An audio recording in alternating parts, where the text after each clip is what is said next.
Hello guys, welcome back to Dark Angels Intuitions. Welcome back to my channel.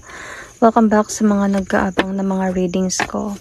Sa mga nag-like, nagko-comment, nag-share ng reading. Thank you so much. And welcome to my channel sa mga new subscribers. And sa mga hindi pa nakasubscribe, welcome to my channel. Hope you like what I'm doing here. And if sa tingin nyo naka-resonate kayo sa mga readings ko, then please don't forget to subscribe my channel and tap that notification bell and get notified. So I'm going to do a general love reading. So ang ano nito is like ano yung gusto niya sabihin sa'yo.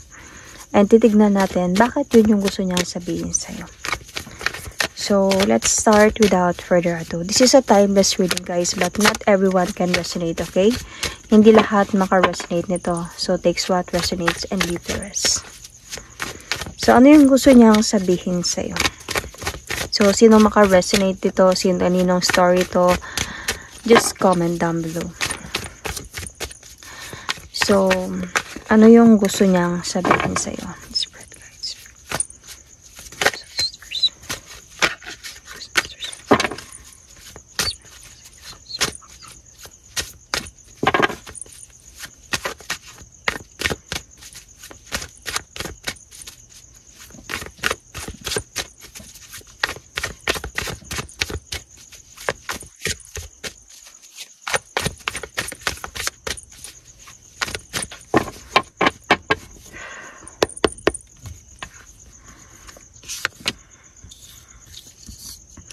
Hinahanap-hanap kita.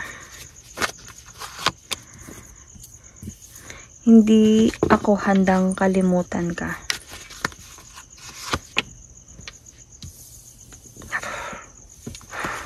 Hindi ako nababagay sa'yo. So feeling ko may nagawang kasalanan tong person na to sa'yo. Kasi parang siya mismo alam niyang may ginawa siyang kasalanan kasi hindi siya nababagay sa'yo. Pero hinahanap-hanap ka niya. Parang hindi pa siya handa na kalimutan ka. Ibig sabihin, of course, meron nangyaring separation dito. But let's see, bakit ito yung gusto niya sabihin sa'yo.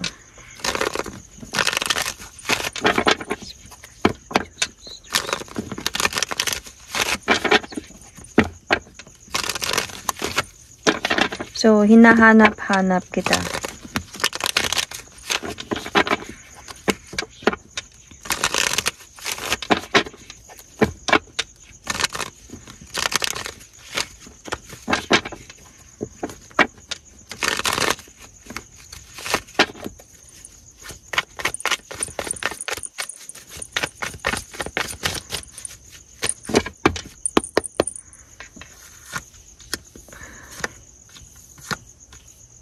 Okay.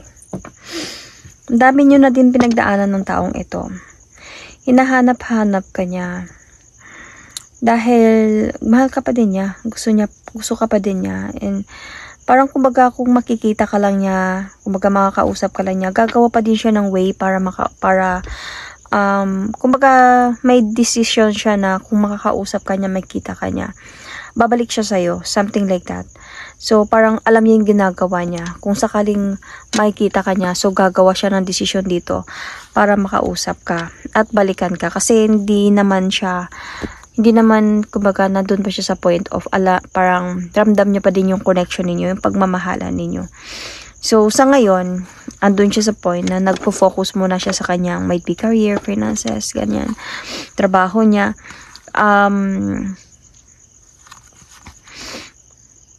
Feeling ko andun din siya sa point of na parang nag-iisip siya na masyado. Nag-iisip siya ng decision talaga sa buhay. Pero hindi nag-hold on pa din talaga siya sa'yo.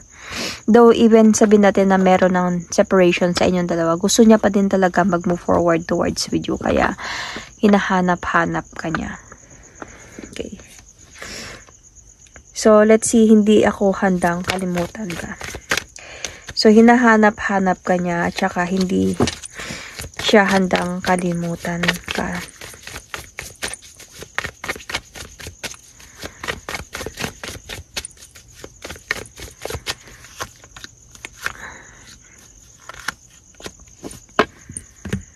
So, feeling ko kasi umiwas ka sa kanya. You might be an earth sign, you might be Virgo, Capricorn, Taurus, who knows how to have some silent treatment. Maybe you gave this person a silent treatment. So, andun ka sa point na hindi mo siya kinakausap. Gusto mo muna mapag-isa at mag-isip. Parang ganun. So, hindi siya handa na kalimutan ka. Kasi nakita niya sa'yo yung worth eh. Nakita niya yung worth mo.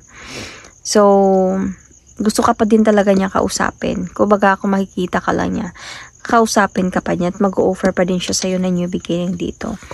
Alam niyo, napapa-challenge talaga siya sa sitwasyon ngayon. Feeling ko, may kinalaman dito na nagkaroon talaga siya ng iba. So, might be, ito yung dahilan kung bakit umiwas ka. Might be ikaw mismo umiwas dito eh. Dahil sa nagkaroon talaga ng iba. May pagpipilian, may option. So, kumbaga, andun siya, nagsisi siya. Kumbaga, nagsisi siya sa ginawa niya sa'yo. And kaya nga, hinahanap-hanap ka niya kasi gusto ka pa din niya balikan. Madami na kayong pinagdaanan eh. Pero, andun nga siya sa point na naging, pabaya siya na hindi niya naisip na baka pag mawala ka, ano yung mararamdaman niya, kaya niya ba o hindi. Anyway, I can also see here Gemini, okay? Gemini, Virgo, Earth signs, as I said. So, you might be dealing with fire sign as well.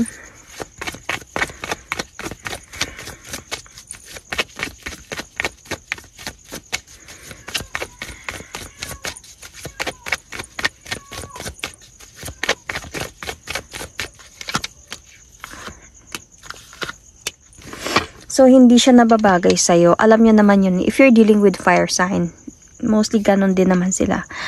Na alam nila na may pagkakamali silang ginagawa. Pero mahal ka niya, honestly. Or minahal ka niya. So, andun lang talaga sa point na nagkakaroon sa kanya ng realization eh. Spiritual awakening. Kaya nasasabi niya to na hindi ako nababagay sa'yo. Kasi nagkakaroon sa kanya dito ng realization sa buhay. So, nagkakaroon sa kanya dito ng, yun nga sabi ko, spiritual awakening na mali yung ginawa ko. Tsaka, parang feeling ko hindi ako nababagay sa kanya kasi sa pagkakamali na ginawa ko. So, ikaw mismo kasi talaga nag-cut off nito. Ikaw yung hindi nakipag-usap sa kanya kung ba ikaw yung umiwas. Dahil sa cheating na ginawa niya sa'yo. So, parang kumbaga, andun ka sa point na na-stress ka sa mga nangyari.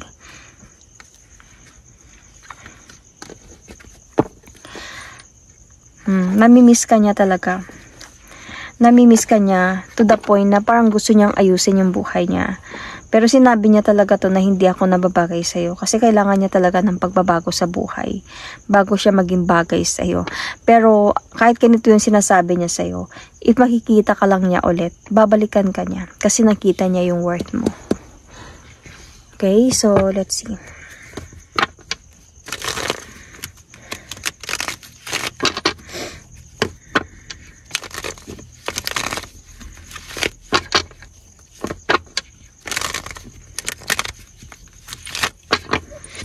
Let's see on your part. Ano yung nararamdaman mo ngayon?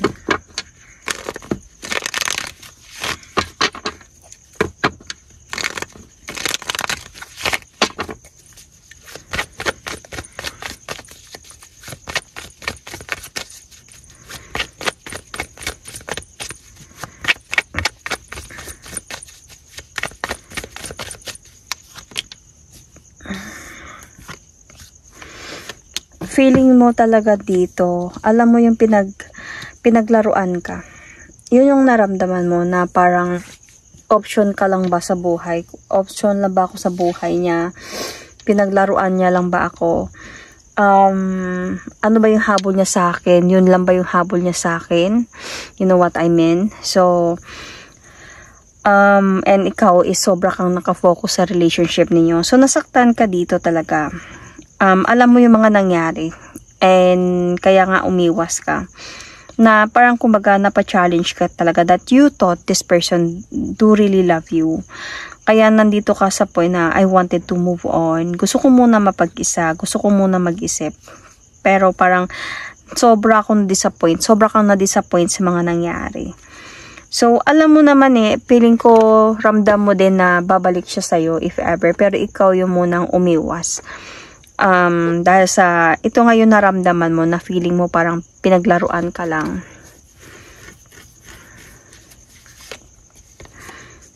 Na akala mo, kumbaga kung ikaw yung isang earth sign, you felt parang, you thought na may future kayo together. Kasi ganun naman yung earth sign they always think about the future with their person, the goals with their person. So, seryoso talaga sila kung magmahal.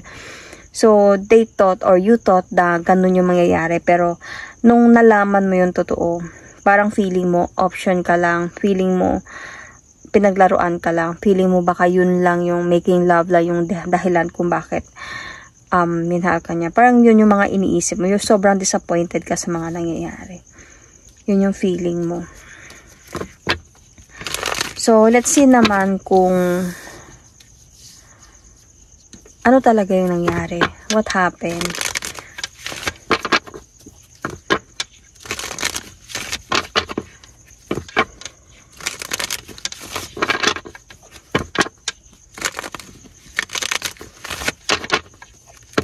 So, I can still see Gemini here, Virgo sign. Pisces is also here. So, anyway, tignan natin. Ano ba talaga yung nangyari?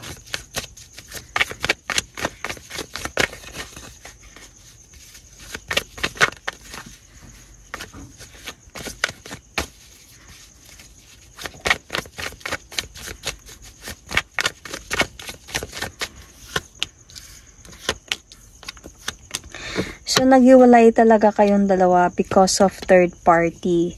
So, medyo na-disappoint ka. Because nga sabi ko kanina, 'di ba, na akala mo, seryosohan na talaga to. Moving towards successful relationship. But the thing here is, nagkaroon nga ng third party. So, sobra kang nakafocus, may plano ka sa inyo. Might be may plano ka to build family with this person, to have a new beginning, or magpakasal or something. To be happy in the future, to fall in love together, getting married, until sa tatanda kayong dalawa. But the thing here is, dito na nga dahilan nung nalaman mo, sobrang na-disappoint ka. So, hiniwalayan mo to, umiwas ka, ayaw mo siyang kausapin. So, kasi nalaman mo nga yung nagkaroon siya ng iba. And akala mo na seryoso siya sa'yo, na nakatupag siya sa relasyon ninyo. Pero yun pala is, itong person na to, andun siya sa point na sometimes hindi niya na-appreciate. Honestly, ang nakita ko dito, na-bored siya. Na-bored siya sa relasyon ninyo. I don't know why. So, it's just that yun yung pinaka nakita kong words na-visualize ko na words, bored. So, sa connection na meron kayong dalawa. So, pero alam niya yung worth mo, kaya nga hinahanap-hanap ka niya. So, nung na-bored siya, nagkaroon siya ng third party. So, nung nalaman mo, so, nag-away kayo, umalis ka, hindi ka nakipag-usap, doon niya na-realize yung worth mo. So, kaya hindi siya handa, nakalimutan ka. And madami na kayong pinagdaanan, so feel the connection, the love. Doon niya na-realize nung wala ka na. So, let's see ano yung pwedeng mangyari dito. Scorpio sign is here. Okay. Earth sign still here.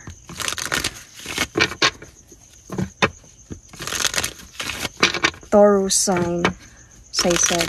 Aquarius is also here. You might also be dealing with water signs. Sun, Moon, Rising, Venus. So, let's see. Ano yung pwedeng mangyari dito? Ano yung pwedeng outcome?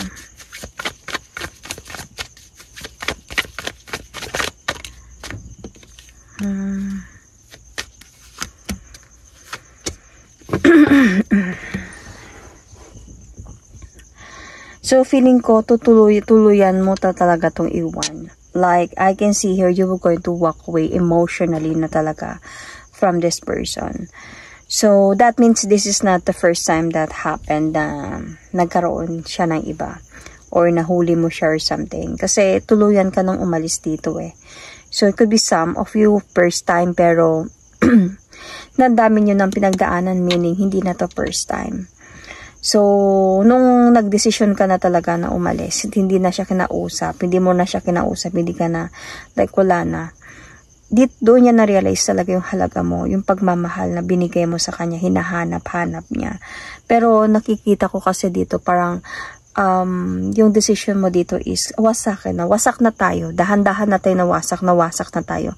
And I just really need to walk away emotionally from this relationship. Even if, I think dito sa person mo is like maghabol pa talaga siya. Like he or she will going to try to communicate with you, to move forward towards with you. Kasi dito pa lang nakita ko na sinasabi niya na parang sinasabi dito na pag makikita lang kita, pag makommunicate lang kita, magdi-decide talaga ako na bumalik sa'yo. Dahil alam ko yung ginagawa ko, gagawa ko ng action agad para magkabalikan lang tayo. So, kasi willing talaga siya. Willing siya ayusin yung buhay niya ba, yung pagkatao niya, para lang maging ano siya sa'yo. Para lang na maging fair siya sa'yo. Para lang maging honest siya and sincere na siya sa'yo, para maayos na kayo. You know what I mean? Ayusin niya yung mga dapat, tuldukan niya yung mga dapat tuldukan. Parang ganun.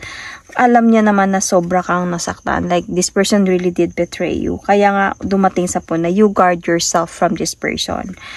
At parang feeling of, you make the situation parang cold and empty. And dito niya naramdaman to, nung time na you gave this person silent treatment. So, dito niya naramdaman na, tuluyan na ba talagang iwan ako ng person na to, hindi pa ako handa. So kung magpapakita lang talaga siya sa akin, kung may ano lang, is I will going to come back to this person. So alam ko na hindi ako nababagay sa kanya, so parang he knows or she knows this time, but gusto niya magbago para mababagay siya sa'yo. Parang gano'n. Kasi meron siya ditong realization, spiritual awakening. Parang babalik siya sa'yo and gagawin niya ang best niya para ayusin din yung buhay niya or ayusin niya yung sarili niya para sa'yo. Kaya mag-move forward siya towards with you. But the thing here is, I think it's too late. Okay? See? Ikaw mismo yung nag-cut off nito and walking away emotionally from this person. And I can see here na willing ka na to take the leap of faith towards a new beginning of your life. Kasi ito na yung hinihintay mo. Might be, sabi ko nga kanina, hindi to basta bago lang nangyari. Kasi nandito ka na, nakapag-desisyon ka na talaga that you wanted to move on na talaga. See? Pinag-isipan mo to ng mabuti. Ibig sabihin, matagal mo siyang pinag-isipan. Kasi I think you think about the connection na meron kayo. Might be you have family, might be you have children or child, or might be you are very connected, you are matagal, dahil nga matagal na kayo, madami na kayong pinagdaan, pwedeng ilang years na kayong nagsama, ilang years na yung relationship ninyo. So, hindi madali. So, kailangan niyang pag-isipan ng mabuti talaga. Kailangan pag-desisyonan ng mabuti. So, I think this person I think you gave this person multiple chance. So, did I say it right? Parang, wait lang. What I mean is, ulitin ko ha. What I mean is, hindi madali para sa'yo yung mga nangyari. Ilang beses kang nagpatawad. So, andun nga sa point, sabi ko, hindi naging masaya yung connection na meron kayo. Kaya ikaw mismo yung pumutol sa connection dahil sa gusto mo na ng panibagong buhay. Parang ganun. So, gusto mo nang mag-move on. So, parang napaisip ka talaga. Siguro naisip mo din. Siguro na baka may anak kayo, may ganyan, something. May connection kayo kung wala man kayong anak. Okay? Pwedeng relationship kayo within 5 years na kayo or ilang years na kayo. And then, may commitment talaga kayo, something. So, you did try, see? Parang even if sabihin natin na namumblema ka na, andun ka sa point na tinatry mo pa eh. Kumbaga, pinapakita mo na okay pa tong connection na to, okay pa tong pagsasama na to. Honestly, wala akong nakikitang marriage card dito. So, might be this is like relationship na long-term or live-in partner commitment, something like that. So, parang andun ka sa point na maganda pa din, okay pa din kami. Maayos pa namin to kung may problema. Parang andun ka sa point, pinipilit mong i-fix yung sitwasyon at papaniwalaan sa iba at sa sarili mo na okay pa to, pwede pa to maging healthy. Though, medyo, na siya, medyo madami na talagang parang stressful na situation na nangyayari sa inyo. So, pero nandun ka na nga din sa point of planning na, nagpaplano ka na, nagpo-focus ka na into planning of if ever nagagawin niya pa to ulit, if ever talaga na may mangyari na totally meron talagang evidence or anything, bibitaw ka na. Kasi parang feeling ko sa'yo dito is like, tama na. So, kaya nga nandito sa point, ano nangyayari sa inyo ngayon? Separated na talaga. This is the death card, meaning, wala nang chance sa pagkakabalikan. Lalo na dito nga sa point na ano yung pwedeng mangyari, ano yung kailangan mong malaman. Pagwawasak na talaga to because you're willing to move forward and never look back. You're willing to move on na talaga and walk away emotionally from this. Kasi disappointed ka talaga sa mga nangyari that you expected too much from this person yet might be nilaro niya lang or sabi hindi man niya nilaro pero natukso talaga siya. Kumbaga, nag-try siya again na matukso. Lalo na if you're dealing with Gemini or any fire signs, Aries or something. So, yun. So, hindi talaga siya, parang nasasabi niya na hindi ako nababagay sa'yo. Is like, matatanggap niya din to. Kung sakali man, matatanggap niya din. Even if babalik pa siya sa'yo kung ayaw mo na, matatanggap niya din to. Kasi alam niya naman eh. Alam niya na hindi siya nababagay sa'yo kasi worth it ka na tao eh. Alam niya din yun. So, if naka-resonate ka dito and nandun ka sa point na parang, hindi niya ba nakita yung worth ko? Hindi niya ba? No, he knows. He or she knows that. It's just that, sometimes hindi niya lang makontrol yung sarili niya na matukso. Dahil nga yung sabi ko kanina na nakita ko na parang na-bored siya sa situation. Kaya natukso siya sa iba. Okay, so that is my reading for you guys. Thank you and God bless.